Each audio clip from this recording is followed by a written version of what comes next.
Hi, welcome to the Times of Israel's daily briefing. I'm Jessica Steinberg. I'm speaking today with U.S. reporter Luke Tress. Hey, Luke, it's good to see you. It's been a while.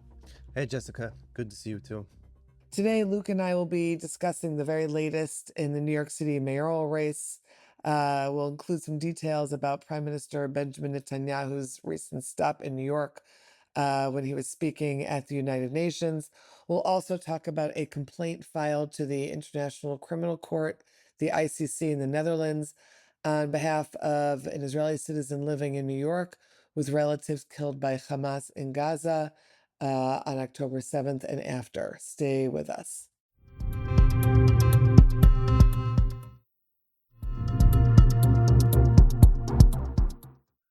Okay, Luke, bring us up to speed on the mayoral race. We have a bunch of pieces from you on the topic.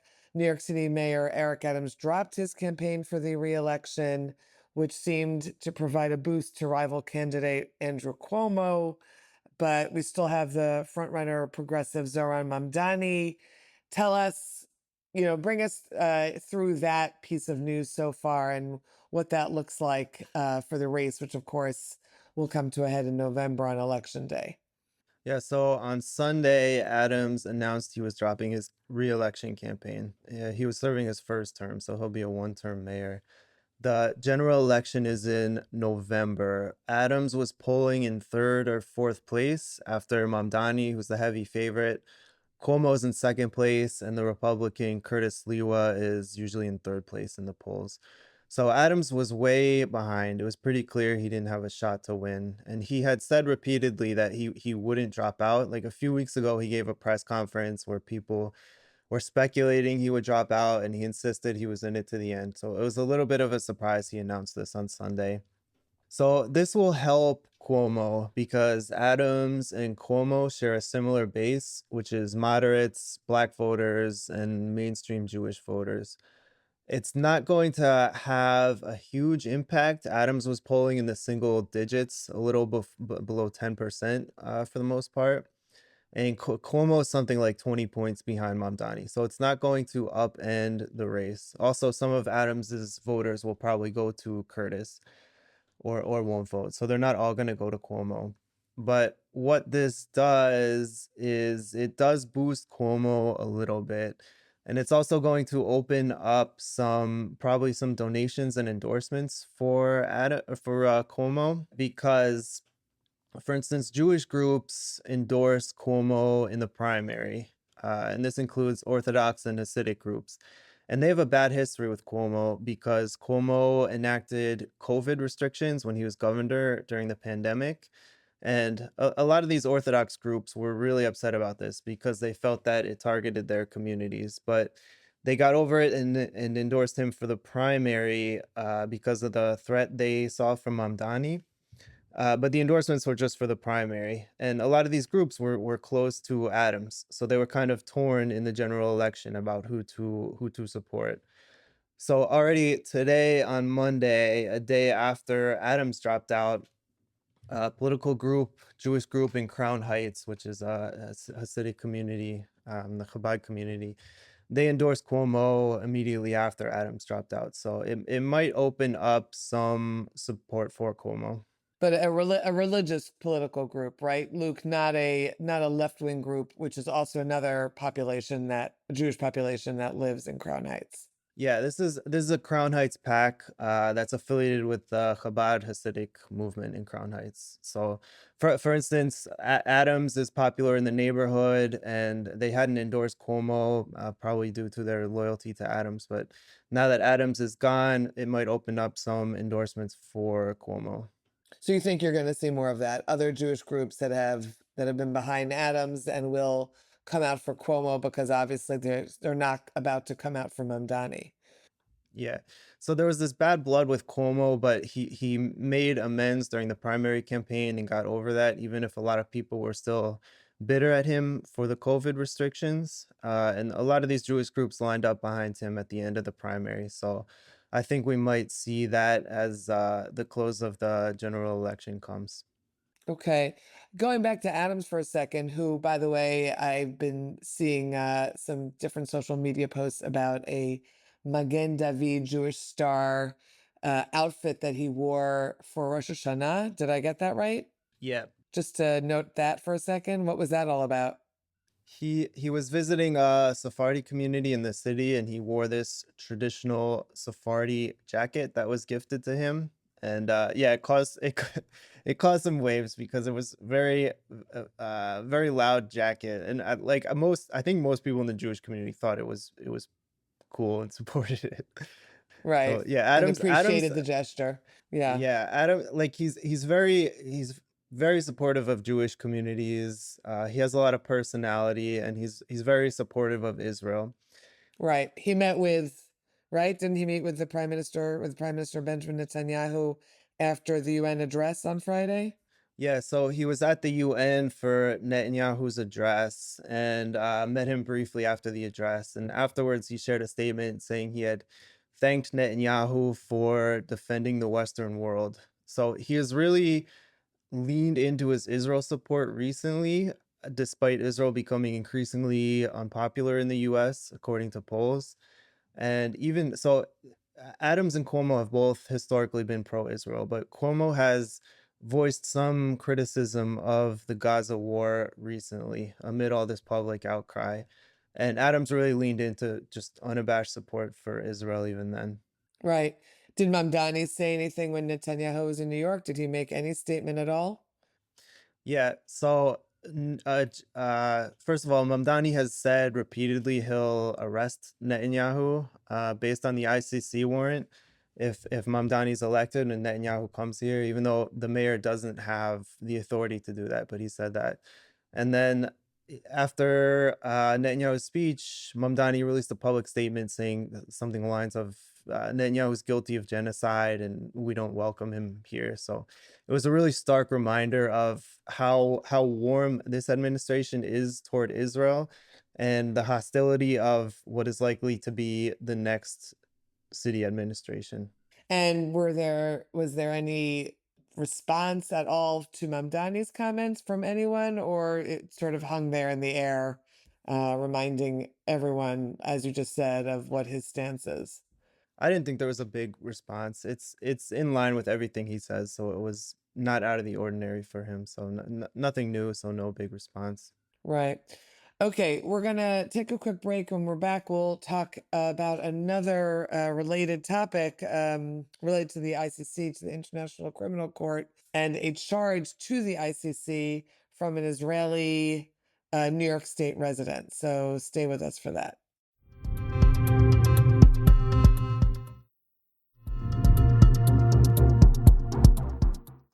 Okay, so you just filed a piece about a complaint filed to the ICC in the Netherlands charging Iran with genocide and other crimes for its involvement in the October 7, 2023 invasion of Israel. And that complaint was filed on behalf of Maurice Schneider, whose sister and brother in law were killed in Kibbutz Nir Oz on October 7th, and his niece Shiri Bibas, and her two sons, Ariel and Kfir, were killed in captivity. Tell us, has this been something that that you knew was going to be happening on behalf of Maurice Schneider, or tell us a little bit about what you know of this case? Yeah, so I knew this was coming, I think last week. One of the lawyers told me it was coming. So this is it's a formal complaint to the International Criminal Court. The ICC prosecutes individuals for suspected war crimes and crimes against humanity. The International Court of Justice is separate. It's also in The Hague. They do disputes between states. So both the ICC and the ICJ are going after Israel. The ICC, where this was filed, charged Netanyahu and former Defense Minister Yoav Gallant with crimes against humanity last year. And so this complaint filed this month is connected to that. It builds on that case because that case solidified the ICC's jurisdiction for the Gaza conflict because neither Israel or Iran are parties to the ICC. but Gaza, it does have jurisdiction in Gaza. So this complaint asks for the ICC to investigate and issue arrest warrants for Khomeini, the supreme leader of Iran, and the head of the Islamic Revolutionary Guard Corps, the a branch of the Iranian military. And they're charged with crimes against humanity, war crimes, and genocide due to their support for the Hamas October 7th attack. And what's the expectation? Is this something on paper? Is there any expectation that something will come out of it? What else do you know about it? So the ICC was established by a 1998 treaty called the Rome Statute, and that statute, there's an article that says anyone can file complaints with information that asks for an investigation, and then it's up to the court. The court has to look at the information, and then they decide whether or not to do an investigation and to issue warrants. So the court can essentially take this up or not. It's still unclear what's going to happen. But the lawyers, so the two lawyers who filed this on behalf of Schneider, one is named Eli Rosenbaum. He's a former Department of Justice prosecutor who prosecuted war crimes, including against Nazis. And another lawyer called Elliot Malin, who's a human rights and international legal scholar in Nevada. So they're hoping that this will start a prosecution against Iran for genocide, and it's somewhat, it's not formally connected to all the genocide charges against Israel. There's a connection based on the jurisdiction, but it's not a formal response. But it comes off as kind of a response to all these charges because a lot of the cases against Israel are based on statements that Israeli leaders made after October 7th. And a lot of them are kind of ambiguous. Like Yoav Gallant said, we're fighting human animals a few days after October 7th. And this is often used as evidence of genocidal intent because in international law, genocide is hard to prove. You need to prove that there's an intent to exterminate a group of people. So these cases against Israel are using these kind of ambiguous phrases, like the human animals phrase, which Gallant has specifically said was not referring to Gazan civilians, but to combatants. And then in this case against Iran, there's really clear statements. Like Khomeini said once, there's one solution to the Middle East problem, and that's the annihilation and destruction of the Jewish state. So it really provides a contrast between the cases against Israel based on these and not only the statements, also conduct in Gaza, but a big part of it is statements from Israeli leaders to determine intent. So there's a contrast between these ambiguous statements by the Israelis and these really clear statements by Hamas and Iran, where they're openly calling for the destruction of Israel, which would be genocidal under international law. Luke, do the lawyers, I don't know if you covered this, but do the lawyers expect to have other cases like this that will obviously help build their case or will, add fuel to the fire, so to speak? This it builds on previous cases. I don't know if there's more case. There's no new cases coming up that I'm aware of, but in terms of law, they build on precedents in previous cases. So, for example, in a New York court earlier this year, FBI investigators outlined the connections between Hamas and Iran. They said it was in the federal New York court, and they said like there is clear evidence between Iran supporting Hamas and its October 7th attack. So it's more leaning on previous cases to build their case because with this FBI case showing there's a connection, they can use that to say Iran supported Hamas and is therefore complicit in the attempted genocide on October 7th. Hmm. Got it. Okay. Thanks for explaining that. One more item before we close for today.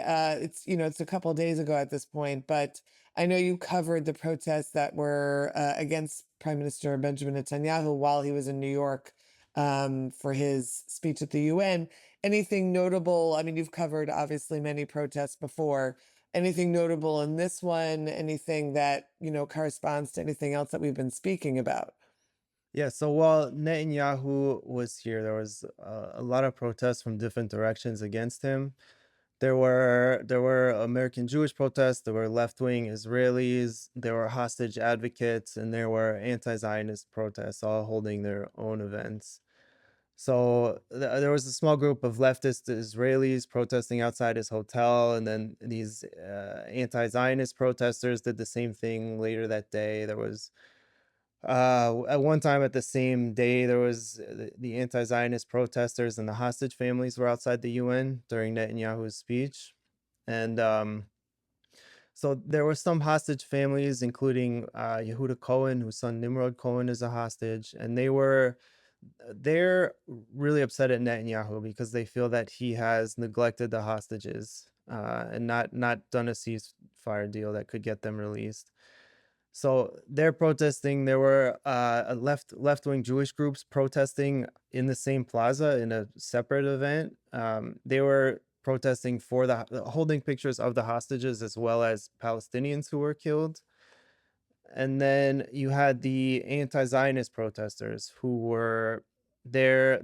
Like I went to one protest. They had a lot of terrorist paraphernalia, like Hamas headbands, Hezbollah flags.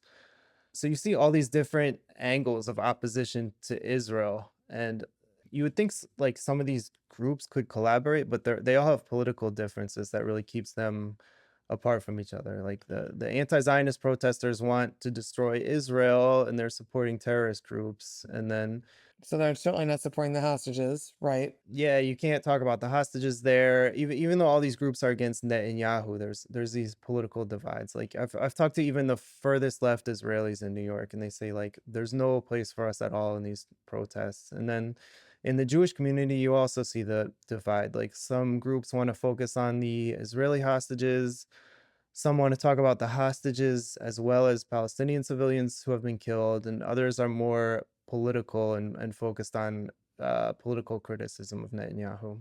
And there they all stand. Hmm. Yeah. Yep. Okay, Luke, thanks for the update. We appreciate it. And, we're slowly crawling toward November. So you'll let us know when we get to that moment, right? Yeah. In the meantime, thanks for being with us. And thanks to all you for listening to the Times of Israel's daily briefing. This episode was produced by the Podwaves. As always, any questions you have or thoughts, drop us an email, podcast@timesofisrael.com. Until next time, take care, be well, Chag Sameach, have yourselves a good day.